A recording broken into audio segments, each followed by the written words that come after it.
The atmosphere in Rome was electric as the Senate convened in an emergency session. With Germanicus dead and his remains interred, the city now buzzed with rumors of murder, of jealousy, and of treason, rumors that pointed directly to Tiberius Caesar. Two figures dominated the public imagination: Gnaeus Calpurnius Piso, freshly arrived from the east and accused of having poisoned Germanicus, and Agrippina, the widow of Germanicus, whose dramatic return had captured the hearts of the people and the support of the legions. With both now in Rome, the stakes for the future of the empire could not have been higher. The people and the restless legions along the Rhine demanded Piso's prosecution. Yet, while public outrage burned bright, the Senate was paralyzed by fear, caught between their duty and the political danger of moving against popular opinion. Fulcinius Trio, an ambitious senator with close ties to Tiberius's powerful praetorian prefect, Lucius alias Sejanus, seized the moment. Rising from his seat, he sought the Senate's permission to prosecute Gnaeus Calpurnius Piso and his wife, Munatia Plancina, for the murder of Germanicus. However, Quintus Veranius and Publius Vitellius, both former companions of Germanicus, swiftly objected. How could Trio, they argued, prosecute a crime committed in Syria when he had not been there? Veranius and Vitellius, who had been by Germanicus's side, insisted that only they could bring justice for his death. Before the Senate could respond, Fulcinius Trio withdrew his request, deferring graciously to Veranius and Vitellius. Undeterred, he pivoted, asking instead to prosecute Piso for misconduct during his governorship of Hispania. After all, there was no shortage of witnesses to his alleged crimes there. The Senate descended into chaos as the senators divided. Trio's motives were clear to many, an attempt to win public favor by attaching himself to the most scandalous trial in years. But Trio was no ordinary senator. He had built his career prosecuting treason cases uncovered by Sejanus. Since the trial of the Scribonius Libo brothers and the lucrative redistribution of their estates to their accusers, the faintest whisper of treason could ruin a man. Some senators reasoned it was safer to allow Trio his case, rather than risk finding their own names among Sejanus's accusations. Eventually, the Senate reached a decision. A delegation, including Fulcinius Trio, Quintus Veranius, Publius Vitellius, and several other senators, was dispatched to the home of Tiberius.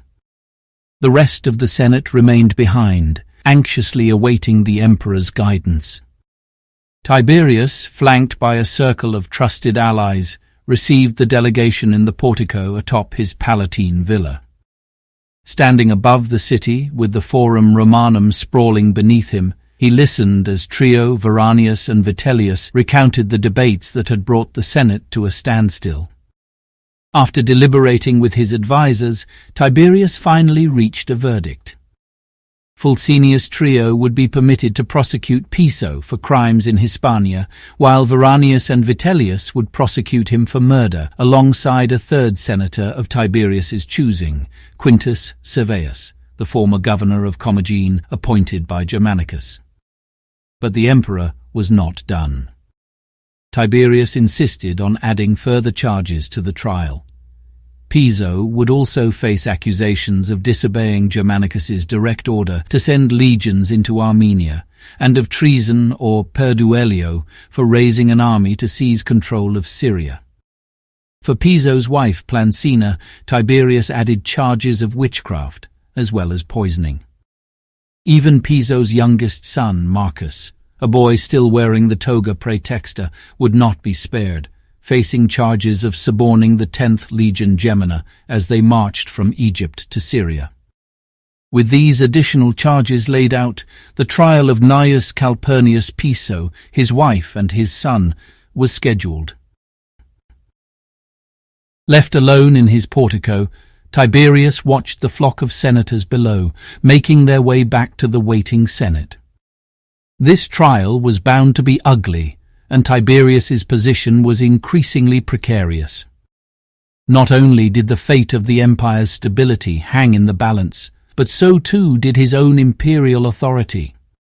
The legions on the Rhine, stirred by the death of Germanicus and firmly united behind his widow, were watching closely. The trial of Piso had to be handled with the utmost efficiency. If it failed to placate the soldiers, Tiberius risked losing control of the legions, an outcome that could lead to their march on Rome. In addition to his concerns over the legions, Tiberius's standing with the Roman people was rapidly plummeting.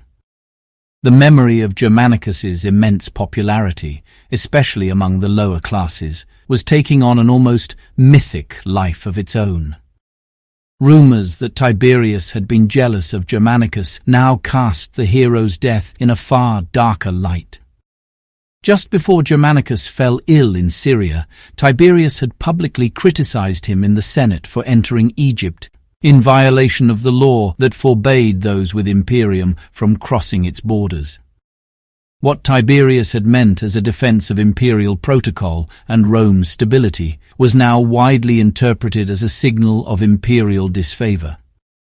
The Roman people, still grieving their beloved Germanicus, began to suspect that Tiberius himself had orchestrated his removal to make way for his own son, Castor, who had just been granted an ovation. Tiberius now found himself trapped. He was accused of secretly engineering Germanicus's death, and no matter the trial's outcome, he stood to lose. If he yielded to popular opinion, an opinion that had already condemned Piso without evidence, Tiberius would be seen as sacrificing a scapegoat to protect himself. But if Piso were acquitted, Tiberius would be accused of shielding a murderer, further fueling suspicions of a secret alliance to eliminate Germanicus. If this trial had taken place during the reign of Tiberius's father, the outcome would have been swift and simple. Gnaeus Calpurnius Piso would have met an untimely death, whether by suicide, by shipwreck, or by assassination, and Augustus's reputation would have remained unscathed. The imperial system, after all, thrived on plausible deniability. But Tiberius was not Augustus. Unlike his predecessor, Tiberius had a respect for the laws that had once governed the Roman Republic. Piso, as a Roman citizen, was entitled to a fair trial, a right that Tiberius could not ignore, no matter the political stakes. Yet this was not a choice that Augustus's granddaughter, Agrippina, was willing to accept. Furious and impatient, she appeared at Tiberius's villa, demanding to know how much longer he intended to let her husband's murderer walk free. The last surviving daughter of Tiberius's despised ex-wife, Agrippina, had lived lavishly in the east, residing within the royal palaces of the Nabateans, the Ptolemies, and the Seleucids. And now she dared to stand before him in Rome, her emperor, and her legal paterfamilias, and dictate what must be done. There was no doubt Agrippina thought as her grandfather had thought. Justice was personal. "And if you are not queen, my dear," Tiberius growled, his voice heavy with contempt, "think you wronged?" Finally, the day of the trial arrived. The Senate convened before dawn, beginning with the traditional auspices. Almost every seat was filled, the air heavy with anticipation. Amidst the flickering light of burning torches, which filled the curia with smoke, senators took their seats. The scratches of scribes echoed in the background as secretaries melted ink cakes and sharpened their quills, all preparing to record every word, every moment of the trial of the century. Piso, Plancina, and Marcus entered the curia, having made their way through a hostile crowd. As they walked from their Palatine villa, the mob hissed and threw vegetables and dung, prompting the Praetorian guards to shelter them beneath a canopy of shields. The family took their seats beside their advocate, the augur Lucius Calpurnius Piso, a kinsman of Piso's who had been compelled by Tiberius to defend him, after no other advocates would take the case. Opposite them sat the prosecution, Quintus Veranius, Publius Vitellius, and Quintus Serveus. As daylight crept into the curia and the torches were extinguished, Tiberius entered ceremoniously behind a retinue of lictors. Climbing the dais to the highest curule chair, Tiberius waited until the consuls Marcus Valerius Messala Barbatus and Marcus Aurelius Cotta took their curule chairs on the lower dais. After waiting for the commotion in the room to settle, Tiberius spoke. "My fellow senators, Gnaeus Calpurnius Piso was my father's representative and his friend. He was appointed on the advice of this august body to assist in administering Rome's eastern provinces.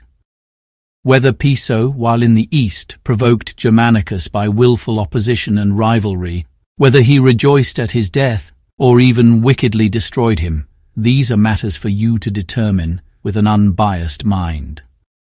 If it is proven that a subordinate overstepped the bounds of duty and obedience to his commander, and if he exulted in his commander's death, adding to my personal affliction, I shall despise him and exclude him from my house. But be assured, senators, I would avenge such a personal offence without resorting to my position as princeps.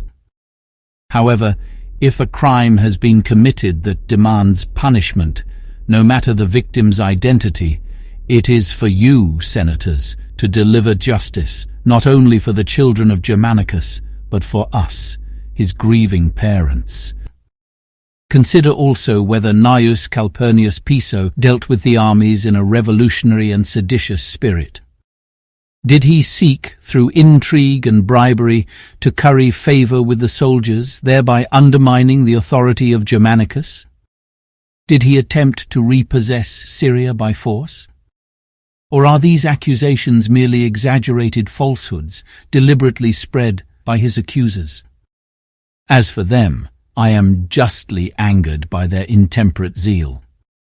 Why did they strip the corpse of my son, exposing it to the pollution of the vulgar gaze? And why did they circulate among foreigners the story that Germanicus was destroyed by poison, if these allegations remain uncertain and are subject to this very investigation? For my part, I grieve for my son Germanicus, and I will always grieve for him. Yet I will not hinder the accused from presenting all evidence that may prove his innocence, or, if it exists, Germanicus's unfairness.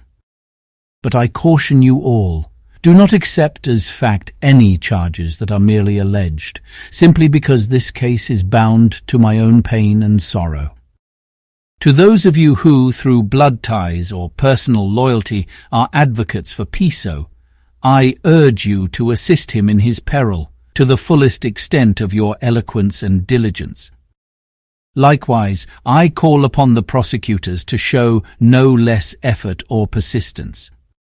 In this, and in this alone, will we place Germanicus above the law, by conducting the inquiry into his death within this house, before the Senate, instead of publicly in the forum, before a bench of judges. In all other respects, let the case against Gnaeus Calpurnius Piso, Munatia Plancina, and Marcus Calpurnius Piso be tried as impartially as any other. Let no one be swayed by the tears of my family, or myself, nor by any slanderous stories invented to our discredit.